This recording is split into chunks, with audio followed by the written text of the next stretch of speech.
بسم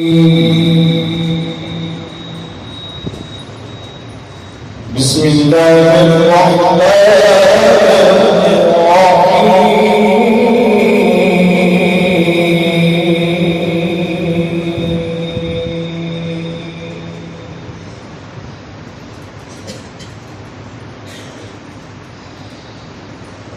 ربنا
وبوالدي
جہاں تیرا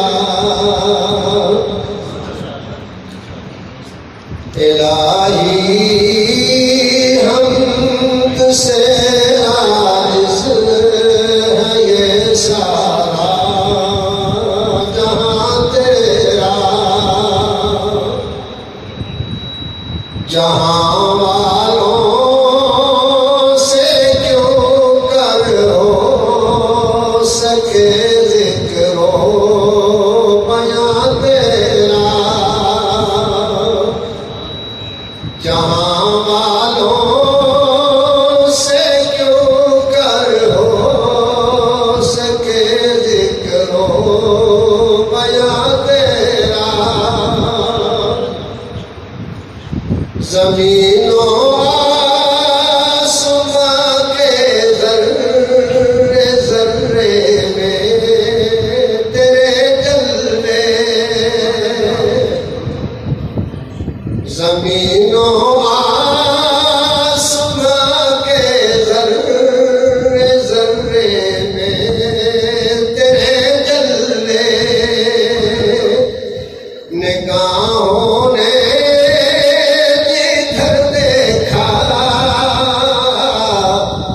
نظر آیا نشاں تیرا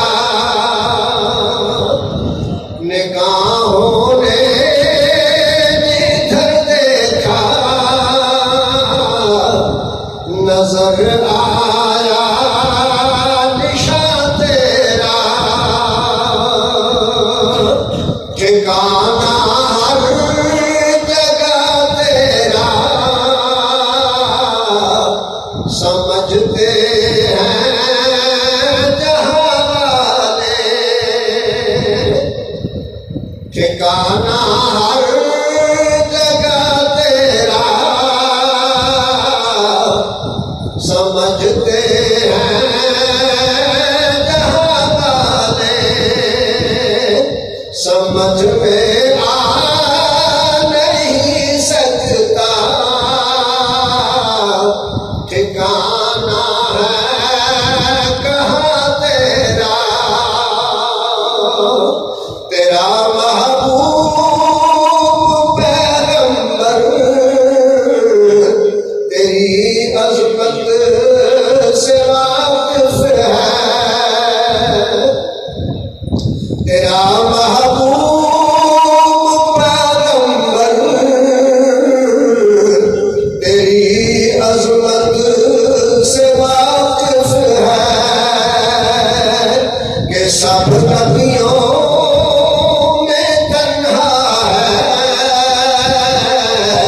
وہی ایک راز تھا تیرا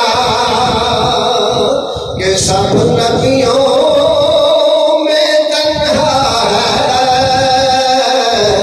وہی ایک راز تھا تیرا جہان رنگ بو کی خسرتوں کا رازداں تو ہے جہان رنگ بو کی خسرتوں کا رازداں تو ہے نہ کوئی ہم سفر تیرا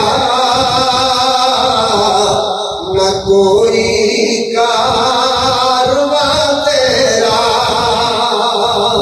نہ کوئی ہم سفر تیرا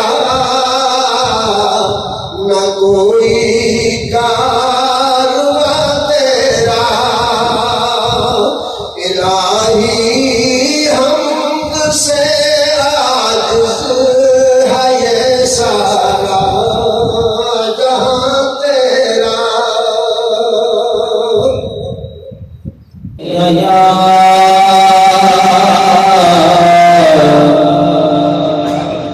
رسول اللہ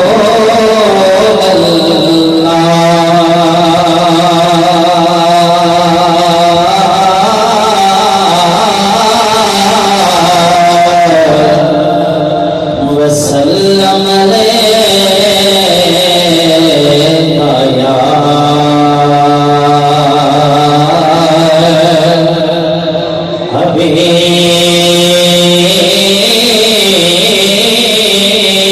اللہ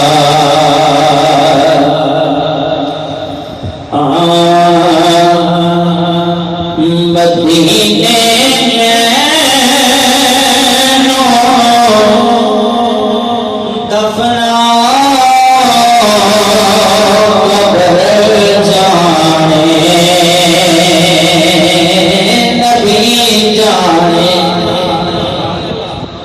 مدینے میں دفنا قبر جانے نبی جانے اور سنا میں آقا ہر سر جانے نبی جانے کئی سبحان اللہ اور میں منتا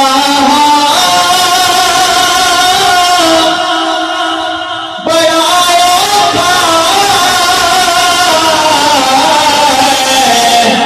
ایک پر زبتا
سارا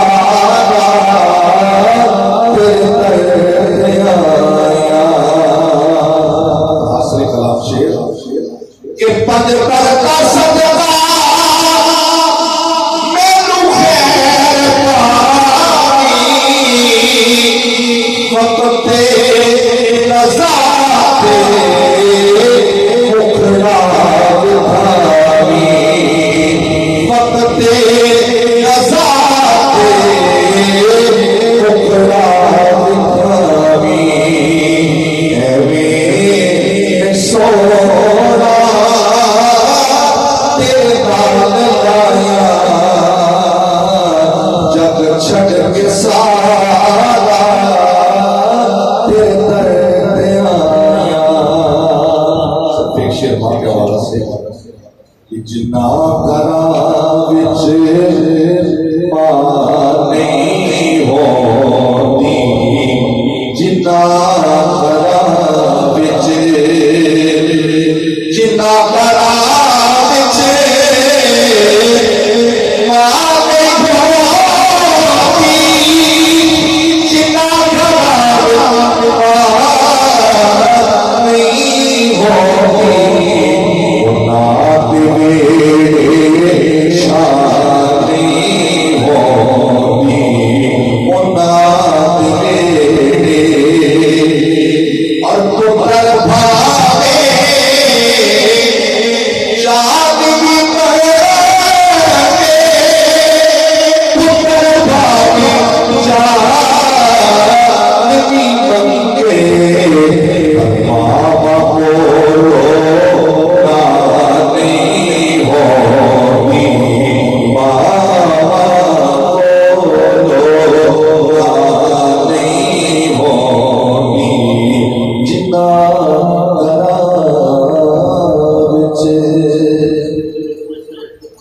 ونصلي ونسلم على رسوله الكريم وعلى آله وأصحابه أجمعين. أما بعد فأعوذ بالله من الشيطان الرجيم. بسم الله الرحمن الرحيم. يا أيها الذين آمنوا كتب عليكم الصيام كما كتب على الذين من قبلكم لعلكم تتقون. صدق الله مولانا العظيم. صدق وبلغنا رسوله النبي الأمي الأمين الحبيب الكريم.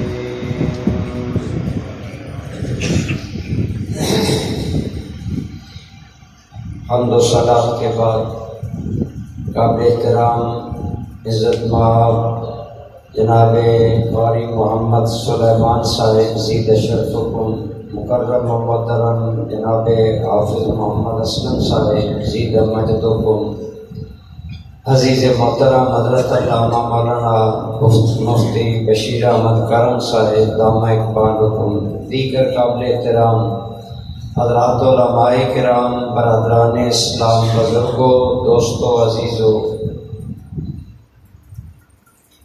جو آیہ کریمہ میں نے تلاوت کرنے کا شرف حاصل کیا ہے، اللہ تعالیٰ نے اس میں ذکر فرمایا کہ ہم نے ایمان والوں پر روزے کیوں فرض کیے ہیں، روزوں کی فرضیت کا مقصد کیا ہے. تو برادران اسلام، روزہ کیا ہے؟ کھانے پینے اور شہوت سے روزے کی نیت کے ساتھ صبح صادق سے غروب آفتاب تک رکے رہنے کا نام روزہ ہے. اور روزہ اللہ تعالیٰ نے اپنے بندوں پر فرض کیا. ہر عاقل بالغ مسلمان مرد عورت اگر بیمار نہ ہو تو ان پر رمضان کے روزے رکھنا فرض ہے. انسانی زندگی میں بیماری، سفر، صحت کے معاملات اوپر نیچے ہوتے رہتے ہیں، اس لیے فرمایا اگر سفر میں ہو یا بیمار ہو تو اجازت ہے کہ روزہ نہ رکھو اور بعد میں اس کی قضا کر لو۔ تو روزہ فرض کیے جانے کا مقصد اللہ تعالیٰ نے ارشاد فرمایا لعلکم تتقون، تاکہ تم متقی بن جاؤ، تاکہ تم پرہیزگار بن جاؤ، تاکہ روزے کے ذریعے تمہارے اندر تقوی آ جائے، اور تقوی وہ اعلیٰ صفت ہے جس کا اللہ تعالیٰ نے قرآن کریم میں بارہا ذکر فرمایا۔ تقوی کیا ہے؟ تقوی کا لغوی معنی ہے اپنے آپ کو بچانا، جعل النفس فی وقایت مما یخاف، جس چیز سے آدمی کو نقصان کا، خوف کا شائبہ اور ڈر ہو، اس سے اپنے آپ کو بچانا۔ حضرت سیدنا عمر فاروق رضی اللہ تعالی عنہ نے حضرت کعب بن احبار سے پوچھا۔ حضرت کعب بن احبار یہ ایک یہودی عالم تھے جو ایمان لائے۔ آپ نے ان سے پوچھا یہ تقوی کیا ہے؟ گویا آپ نے پوچھا اس لیے کہ تورات اور قرآن سب کی روشنی میں تقوی کا مفہوم کیا ہے؟ تو حضرت کعب بن احبار نے فرمایا اے عمر، کبھی آپ ایسے راستے سے گزرے جس کی دونوں طرف کانٹے دار جھاڑیاں ہوں؟ آپ نے فرمایا ہاں۔ تو حضرت کعب بن احبار نے پوچھا وہاں سے آدمی کیسے گزرتا ہے؟ جب ایسے راستے سے گزرنا ہو جس طرف دونوں طرف کانٹے دار جھاڑیاں ہوں، ان کے درمیان سے آدمی کیسے گزرتا ہے؟ حضرت عمر فاروق رضی اللہ تعالی عنہ نے فرمایا کہ آدمی کپڑے سمیٹ کر گزرتا ہے تاکہ کپڑے کانٹوں سے الجھ کر پھٹ نہ جائیں۔ آپ نے فرمایا جیسے کانٹے دار راستے سے گزرنا پڑے، آدمی کپڑے سمیٹ لیتا ہے کہ میرے کپڑے کسی کانٹے سے الجھ کر پھٹ نہ جائیں، ایسے ہی شاہراہ حیات میں اپنے دامن عمل کو یوں سکیڑ کر گزرنا کہ کسی گناہ کے کانٹے سے الجھ نہ جائے، اس کا نام تقویٰ ہے۔ گویا تقویٰ گناہوں سے بچنے کا نام ہے، آدمی گناہ کے قریب نہ جائے۔ اللہ کریم فرماتے ہیں اے ایمان والو، ہم نے تم پر روزے فرض کیے تاکہ تم متقی بن جاؤ۔ اللہ کے خزانوں میں کوئی کمی نہیں آ جاتی کہ تمہیں روزے کا حکم دے کر خزانوں کو بچایا جاتا ہے، بلکہ تمہارا فائدہ ہے کہ روزے کے ذریعے تمہارے اندر تقویٰ پیدا ہوگا، تمہارے اندر گناہ سے بچنے کی صلاحیت پیدا ہوگی، اور یقیناً جب تم گناہوں سے بچو گے، نیکیاں کرو گے، اور جب نیکیاں کرو گے تو تم اس جنت کے مستحق بن جاؤ گے جس جنت کے دروازے ہم نے پہلے رمضان کی رات کو کھول دیے۔ قرآن کریم میں آیا اللہ تعالیٰ نے جنت متقین کے لیے تیار کی ہے۔ گویا برادران اسلام، روزے کے ذریعے ہمارے اندر گناہ سے بچنے کا ملکہ پیدا ہوتا ہے۔ آپ دیکھیں حضور سیدی ضیاء الرحمت رحمۃ اللہ تعالی علیہ نے بڑے حسین انداز میں یہ بات سمجھائی ہے ضیاء القرآن میں۔ آپ فرماتے ہیں، آپ غور کریں، روزے کی حالت میں آپ حلال کھانا بھی نہیں کھاتے، روٹی کھانا ہمارے لیے حلال ہے، گوشت، اسی طرح باقی حلال چیزیں مشروبات، لیکن حلال چیزیں جو عام حالات میں ہم استعمال کرتے ہیں، کھاتے ہیں، پیتے ہیں، روزے کی حالت میں ہم ان کے قریب نہیں جاتے۔ روزے کی حالت میں ہم کھانا نہیں کھاتے، ہم سالن نہیں کھاتے، شدید پیاس کے باوجود ہم ٹھنڈے مشروبات نہیں پیتے۔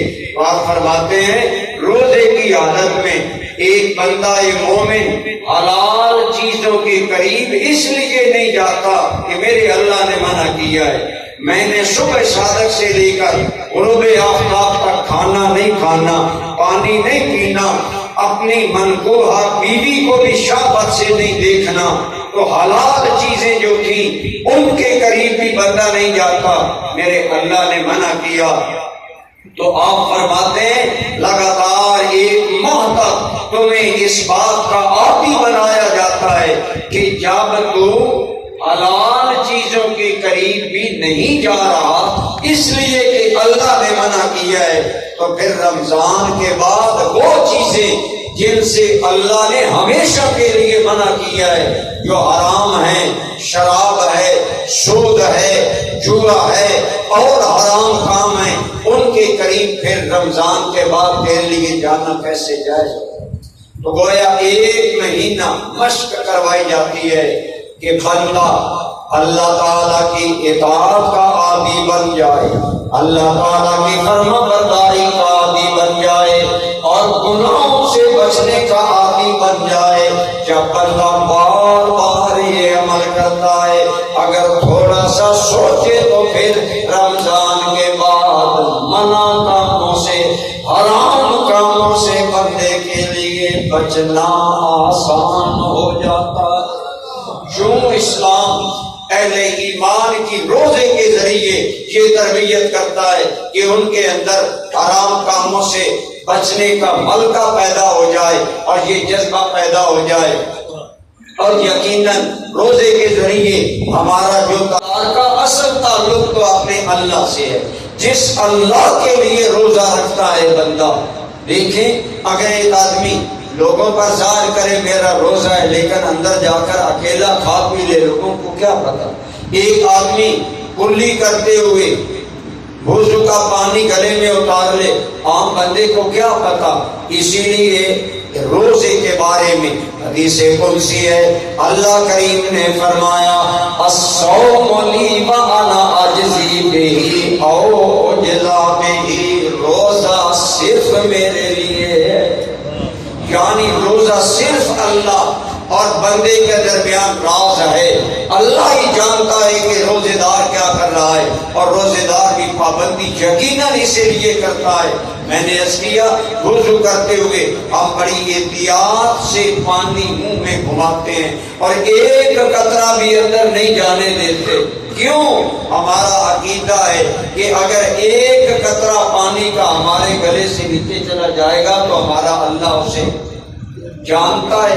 اور یہی سبق روزے کے ذریعے ہمیں مضبوط کرایا جاتا ہے کہ بندہ مومن اس حقیقت کو دل کی گہرائیوں میں اتار لے کہ میرے ہر عمل سے میرا اللہ آگاہ ہے اور میرا اللہ میرے عمل کو جانتا ہے۔ یہی اصل توحید ہے۔ اسی لیے غالباً مولانا محمد علی جوہر نے کہا تھا کہ توحید تو یہ ہے کہ خدا حشر میں کہتے، توحید تو یہ ہے کہ خدا حشر میں کہتے، یہ بندہ تو عالم میں خفا میرے لیے تھا۔ کوئی دیکھے نہ دیکھے، کوئی جانے نہ جانے، میرا اللہ جانتا ہے، میرا اللہ دیکھ رہا ہے میں کیا کر رہا ہوں۔ یہ سبق روزہ ایماندار کے دل میں مضبوط کرتا ہے، جسے ہم کہتے ہیں ایمان باللہ، اللہ پر مضبوط ایمان۔ جب یہ ایمان مضبوط ہو جاتا ہے پھر معاشرے سے برائیاں ختم ہونا شروع ہو جاتی ہیں۔ آج رمضان کے باوجود رمضان آتا ہے، ہمارے معاملات میں گڑبڑ رہتی ہے، ہمارے دکاندار ریٹ بڑھا لیتے ہیں، بلا وجہ لوگوں کی مجبوری سے فائدہ اٹھایا جاتا ہے کہ لوگوں نے تو فروٹ خریدنا ہی خریدنا ہے لہذا ریٹ بڑھا دیے جائیں، لوگوں نے کپڑا خریدنا ہی خریدنا ہے لہذا یہ ہماری حرکتیں وہ ہیں جو ایمان باللہ ہمارا مضبوط نہیں ہوا۔ اگر اللہ پر ہمارا ایمان مضبوط ہو جائے اور ہم یہ سمجھیں میرے ہر عمل سے میرا اللہ آگاہ ہے اور دیکھ رہا ہے، تو پھر بندہ ملاوٹ نہیں کرتا، بندہ خیانت نہیں کرتا، بندہ ڈبلنگ نہیں کرتا، یہاں بات اور وہاں بات اور، بلکہ بندہ ہر حال میں سمجھتا ہے کہ میرا اللہ میرے عمل سے آگاہ ہے۔ وہ مشہور آپ نے واقعہ حضرت عمر کا سنا کہ رات کے وقت آپ مدینہ کی گلیوں میں پھر رہے تھے، ایک ماں بچی کو کہہ رہی تھی بچی آج دودھ تھوڑا ہے، پانی ملا دو مقدار بڑھ جائے ہمیں زیادہ پیسے ملیں گے۔ بچی بولی امی امیر مومنین جناب عمر نے منع کیا ہے دودھ میں پانی ملانے سے، میں نہیں ملاؤں گی۔ لیکن ماں بڑی ہے، ہم جب بڑے ہو جاتے ہیں ہم گناہوں کے دروازے خود کھول لیتے ہیں اور برائیوں کے ہم اسباب خود تلاش کر لیتے ہیں۔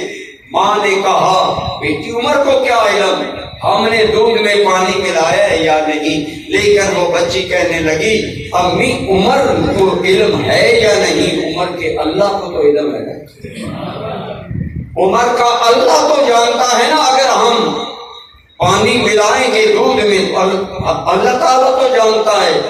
یہ بات حضرت عمر سن رہے تھے، اس بچی کو اس ایمان باللہ کی پختگی، تقویٰ اور اللہ سے ڈرنے کا اجر کیا ملا؟ اللہ فرماتا ہے جو بندہ وَمَن يَتَّقِ اللَّهَ يَجْعَل لَّهُ مَخْرَجًا وَيَرْزُقْهُ مِنْ حَيْثُ لَا يَحْتَسِبُ، جو بندہ جتنا زیادہ تقویٰ اختیار کرتا ہے اللہ تعالیٰ اتنا اس کے لیے مشکلیں آسان فرما دیتا ہے، مشکل سے مشکل باتوں سے نکلنے کا اللہ راستہ پیدا کر دیتا ہے، بشرطے کہ بندہ ذاتی زندگی میں اللہ سے ڈرتا ہو۔ حضرت عمر یہ سن رہے تھے تو اس بچی کو انعام یہ ملا کہ لاکھوں مربع میل کا امام وقت بادشاہ وقت عمر اگلے دن اس بچی کے رشتہ کے لیے پیغام بھیجا کہ ہم اپنے بچے کے لیے اس بچی کا رشتہ مانگتے۔ وہ گھر والے حیران ہو گئے، ہم بے نام لوگ، ہم گمنام لوگ، ہماری حیثیت کوئی نہیں، اور حضرت عمر اپنے بیٹے کے لیے ہماری بچی کا رشتہ مانگ رہا ہے۔ حضرت عمر نے فرمایا رشتہ طلب کرنے کی ایک ہی وجہ ہے، تمہاری بچی کا ایمان باللہ، اللہ سے ڈرنا اور اللہ پر یہ اعتماد کہ میرا اللہ میرے اس عمل کو جانتا ہے۔ برادران اسلام، روزہ یہی بات ہمارے اندر پیدا کرتا ہے کہ ہم 7 کوٹڑیوں میں بھی ہوں، ہمارا اللہ دیکھ رہا ہے، ہم نے کوئی چیز نہیں کھانی، ہم نے کوئی چیز نہیں پینی، ہم نے اپنی نیت میں کوئی رد و بدل نہیں کرنا۔ جب بندہ مومن یوں اللہ کے لیے خالص ہو جاتا ہے، روزہ بندے کے اندر یوں تقویٰ پیدا کرتا ہے۔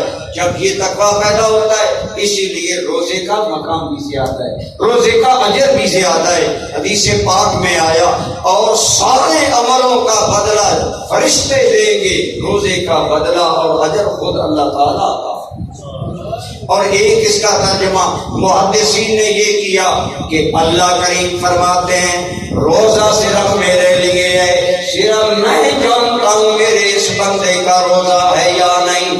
جب بندہ اتنا اندر سے میرے لیے خالص ہوتا ہے، انا اجزا بہی، میری ذات اس بندے کا بدلہ بنے گا۔ اور ذات بدلہ کیسے بنے گا؟ علماء فرماتے ہیں اللہ تعالیٰ روزے دار کو قیامت کے دن اپنا دیدار عطا فرمائیں گے۔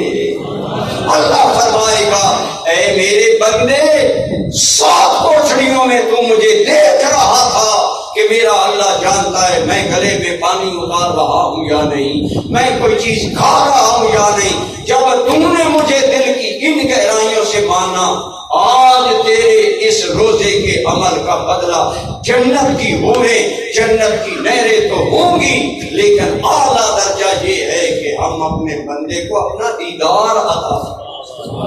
اور اللہ کے دیدار سے یاد رکھیں بڑی کوئی نعمت نہیں جو کسی کو مل سکتی ہے اور وہ روزے داروں کو ملے گی۔ برادران اسلام، اس لیے ہمیں روزے کو ان مقاصد کے ساتھ رکھنا چاہیے۔ جو روزہ رکھتے ہیں وہ روزے کے آداب مد نظر رکھیں، یعنی روزہ صرف کھانے پینے اور شہوت سے رکنے کا نام نہیں، بلکہ روزہ ہر گناہ سے رکنے کا نام۔ اگر ایک آدمی کا روزہ ہے اور وہ اندر بیٹھا موبائل پر سارا دن بے حیا فلمیں دیکھتا رہتا ہے یا فیس بک پر وہ بے حیائی کے مناظر چیک کرتا رہتا ہے، وہ روزے کے آداب نہیں پورے کر رہا۔ اگر ایک آدمی روزے میں ہے لیکن روزہ رکھ کر کھانا تو نہیں کھا رہا، لیکن مسلمان بھائی کی غیبت کر رہا ہے، اور مسلمان بھائی کی غیبت کو قرآن نے مسلمان بھائی کا کچا گوشت کھانے کو کہا. فَلَا يَغْتَبْ بَعْضُكُمْ بَعْضًا أَيُحِبُّ أَحَدُكُمْ أَن يَأْكُلَ لَحْمَ أَخِيهِ مَيْتًا فَكَرِهْتُمُوهُ.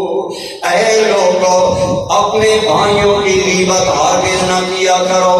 کیا تم پسند کرتے ہو کہ تم اپنے کسی بھائی کا کچا گوشت کھاؤ حالانکہ تم پسند نہیں کرتے؟ کچا گوشت کسی کا کھانا.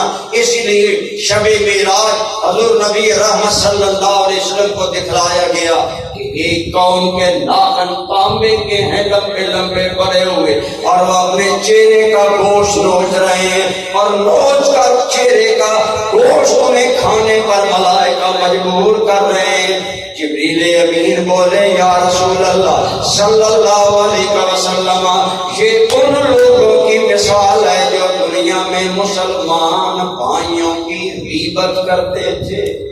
آج انہیں اپنے چہرے کا گوشت کاٹ کھانے کا کچا گوشت کھانے کا حکم دیا جا رہا ہے. بس یہ ہے دوستو روزہ تقوی کا نام ہے. تقوی ہے گناہوں سے بچنا. گویا روزے کی حالت میں ہر گناہ سے ایک بندہ مومن کو بچنا چاہیے, جھوٹ سے بچنا چاہیے.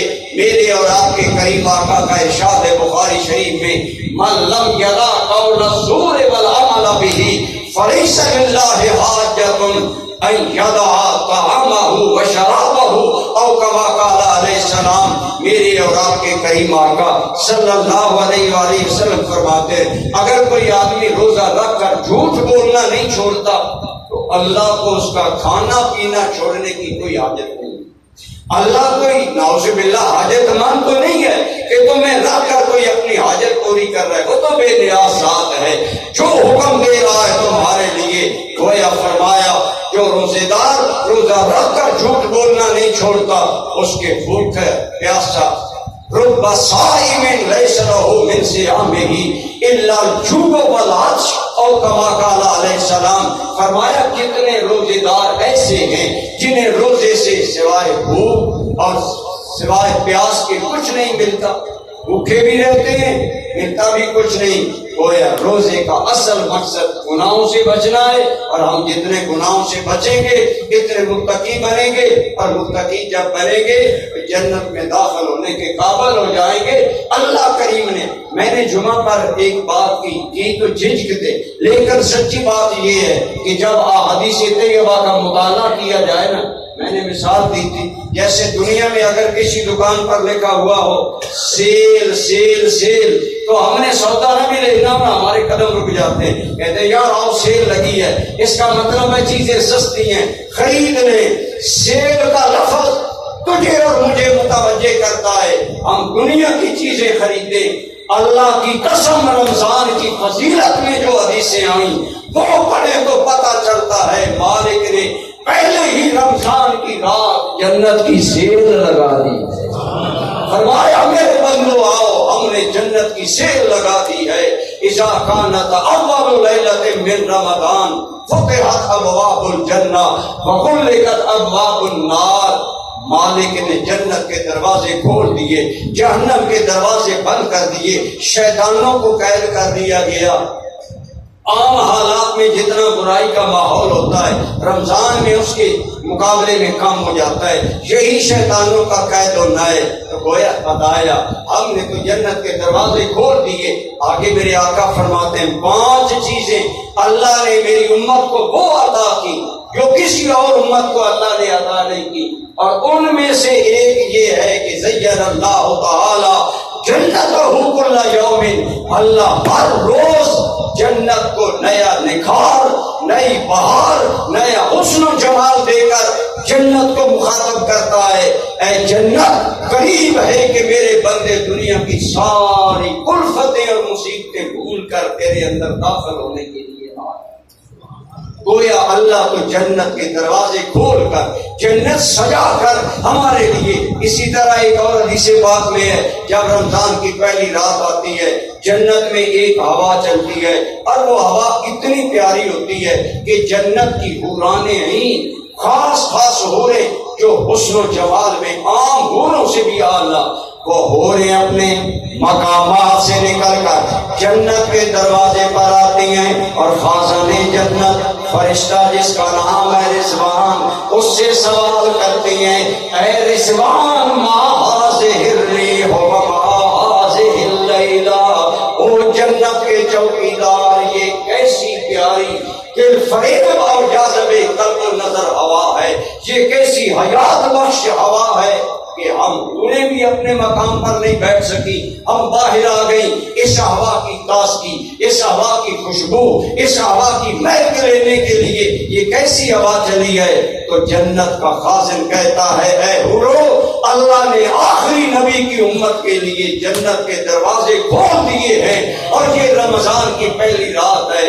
اللہ کی قسم میرے سامعین، آگے حدیث میں آتا ہے جب جنت کی حوریں اس ہوا کی خوشبو، اس ہوا کی تازگی، اس ہوا کی لذت کو محسوس کرتی ہیں تو کہتے ہیں، یا اللہ امت مصطفیٰ میں جلد ہمارے وہ جوڑے جنت میں پہنچا جو ہمیں دیکھیں تو وہ دنیا کی کلفتیں بھول جائیں، ہم انہیں دیکھیں تو ہماری آنکھیں ٹھنڈی ہو جائیں۔ گویا بندہ مومن کو اتنا حسن دیا جائے گا کہ بندہ مومن کا حسن دیکھ کر جنت کی حوروں کی آنکھیں ٹھنڈی ہو جائیں۔ اور یہ مقام آپ کو مجھے مل سکتا ہے اگر ہم رمضان کی قدر کریں۔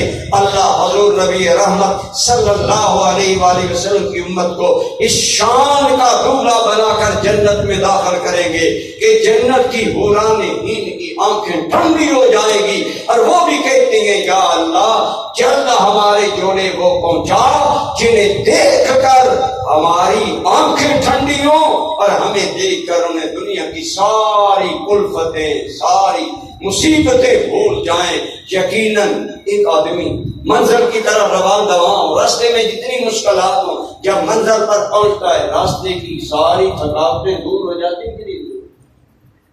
ماشاء اللہ حضرت علامہ مولانا صاحب دادا عبد الرحمان صاحب زیادہ تشریف لائے، خوش آمدید۔ اللہ تعالیٰ نے تو جنت کی سیل لگا رکھی ہے، اب ہمیں چاہیے قدم بڑھائیں، رمضان کی قدر کریں، روزہ رکھ کر اپنے اندر تقویٰ پیدا کریں۔ اللہ نے فرمایا اعدت للمتقین، جنت میں نے تو متقین کے لیے بنائی ہے، اور روزہ تمہارے اندر تقویٰ پیدا کر کے تمہیں متقی بنائے گا۔ دعا ہے اللہ تعالیٰ ہمیں رمضان کی جو برکتیں سرکار کی امت کے لیے اس میں رکھی گئی، اللہ آپ کو اور مجھے وہ عطا فرمائے۔ میں عموماً ایک بات کرتا ہوں، حضرت علی مرتضیٰ فرماتے ہیں جب میں دو چیزوں کے بارے میں غور کرتا ہوں نا، ایک سورہ اخلاص اور ایک ماہ رمضان، ان کی برکتوں اور فضائل پر جب میں علی غور کرتا ہوں تو میرا علی کا دل کہتا ہے رب نے یار کی امت کو بخشنا تھا، یہ دو چیزیں تو رب نے بخشش امت کا بہانہ بنا دیا ہے۔ واؤ دوستو، بہانہ آ چکا، رحمت حق بہا نہ میں جویت، بہانہ میں جویت۔ دعا ہے اللہ تعالی ہماری اس حاضری کے صدقے مرحومہ مخدومہ محترمہ کے درجات بلند فرمائے۔ وہ ماشاءاللہ ایک دینی گھرانے کی خاتون تھیں جن کے بچے علماء حفاظ قراء ہیں، اللہ ان کے خاندان کی ان حسنات۔ پھر ماشاءاللہ یہ جیسا کہ آپ نے گل پر بھی سنا، اپنی والدہ مائدہ کے لیے یہ بچے بڑی ہیوی اماؤنٹ میں صدقات کر رہے ہیں، مسجد تعمیر کی جا رہی ہے، آگے مدرسہ بنانے کا خیال ہے۔ یہی دین کا وہ فائدہ ہوتا ہے کہ دین پڑھا جائے تو پورے خاندان کو فائدہ ہوتا ہے، اور اولادیں نیک ہوتی ہیں ان کا، اور نیک اولاد دعا نہ بھی کرے تو میں کہتا ہوں وہ ماں باپ کے لیے صدقہ جاری ہو۔ میں نے یہ تقریر کی، اگر میرے رب کریم کی بارگاہ میں یہ میری تقریر قبول ہے، میں اس کا ثواب ماں باپ کو تو نہیں پہنچاؤں گا، آج تو مرحومہ محترمہ کو پہنچاؤں گا، لیکن آٹومیٹکلی میرے والدین کے درجات بلند ہو جائیں۔ نیک اولاد خود بخود صدقہ جاریہ ہوتی ہے۔ اللہ کریم ان کے درجات بلند فرمائے، آسمان کان کو صبر جمیل عطا فرمائے۔ وما علی الا البلاغ۔ اشہد ان لا الہ الا انت استغفرک و اتوب الیک۔ ربنا تقبل منا انك انت السميع العليم وتب علينا انك انت التواب الرحيم. یا الہ العالمین، اس محفل کی ابتدا سے لے کر اب تک جو تلاوت کلام اللہ جل جلالہ کی گئی، جو نعت رسول کریم علیہ الصلوۃ والتسلیم پڑھی گئی، جو مواعظ حسنہ پیش کیے گئے، 40 قرآن کریم کے ختم کا ثواب، بے شمار درود پاک، دیگر ذکر اذکار جو میرے مل کیا حاضرین محفل نے پڑھا، مالک جو تبرک تیار کیا گیا افطاری کے لیے، سب اپنی بارگاہ میں قبول فرما. حضور رحمت عالم سرور عالم سید عالم صلی اللہ تعالی علیہ وآلہ وسلم کی بارگاہ قدس میں آجزانہ غلامانہ طور پر پیش کرتے ہیں. آپ کی ذات کو ایصال فرما. آپ کے وسیلہ جلیلہ سے جمیع انبیاء و مرسلین علیہ السلام کے ارواح مقدسہ کو پہنچا. آپ صلی اللہ علیہ وسلم کی ازواج مطہرات، اہل بیت اطہار، صحابہ کرام، اولیاء کرام، آپ صلی اللہ علیہ وآلہ وسلم کی جمیع امت کی بخشش کے لیے بالعموم قبول فرما. بالخصوص جناب محترم حافظ محمد اسلم صاحب کی اہلیہ محترمہ کی روح کو ایصال فرما. ان مبارک کلمات کے تصدق سے مرحومہ کی زندگی کے صغیرہ کبیرہ گناہ معاف فرما، انسانی کمزوریوں سے درگزر فرما، بشی خطائیں معاف فرما، برزخی منزلیں آسان فرما، ان کی قبر کو جنت کے باغوں میں سے باغ بنا. مالک کریم انہیں کروٹ کروٹ راحت عطا فرما، بخشش فرما کر اپنی رضا عطا فرما. اللہم اغفر لہا ورحمہا واعف عنہا واکرم نزلہا ووسع مدخلہا وادخلها الجنة واعذها من عذاب القبر وعذاب النار.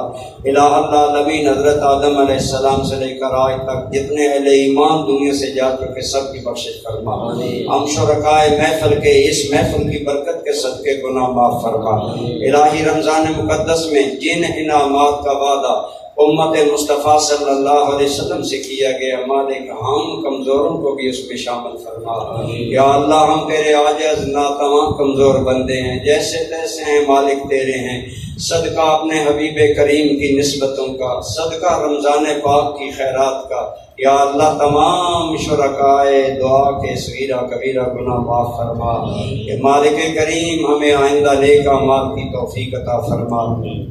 یا اللہ، اس مسجد کو قیامت تک اپنی یاد سے آباد فرما، اس کے آباد کرنے والوں کو آباد فرما، مرحومہ کے درجات بلند فرما، مرحومہ کے خاندان کو صبر جمیل عطا فرما. آئندہ اس خاندان کو شدائد، مصائب، پریشانیوں، آفات، بلیات سے محفوظ فرما. ہر مسلمان کے دین، ایمان، جان، مال، عزت آبرو کی خیر فرما. یا اللہ، ہمارا ملک پاکستان ہم پر تیری بہت بڑی نعمت ہے، ہمارے سیاستدانوں نے اسے کھلواڑ بنا دیا. مالک انہیں تو شرم نہیں آتی، تو اپنے بندوں پر رحم فرما. یا اللہ، ملت پاکستان کے حال پر رحم فرما. پاکستان کو اندرونی بیرونی استحکام عطا فرما، اس سے قیامت تک سلامتی عطا فرما اور عالم اسلام کی قیادت کی توفیق عطا فرما. جتنے علماء و خاص قرآن نے محفل قرآن بخشی، ان سب کو دین دنیا کی برکتیں عطا فرما. اس خاندان کی عزتوں میں مزید اضافے فرما. ربنا آتنا فی الدنیا حسنۃ وفی الآخرۃ حسنۃ وقنا عذاب النار. ربنا اغفر لی ولوالدی وللمؤمنین یوم یقوم الحساب. وصلی اللہ تعالی علی رسولہ خیر خلقہ سیدنا و مولانا محمد وعلی